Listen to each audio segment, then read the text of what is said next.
waxaan jeclaa inaan idin xasuusiyo in gudoomiye walba uu ardaydiisa ku baraarujiyo in ay sameeyaan dadaalo dheeraad ah iyo wax akhris badan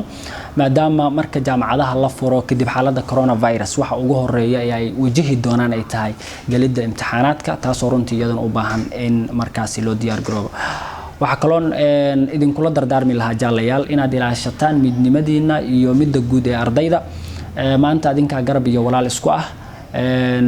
waxaadna ogaataan haddii maanta aad ku guuleysataan hoggaanka iyo mas'uuliyadda aad u haysaan ardayda Soomaaliyeed ee wax ka barata wadanka Uganda in aad Britana ku guuleysan doontaan midda aad jeclaan lahaydeen inaad qarankiina u qabataan hadduu ay baqadaro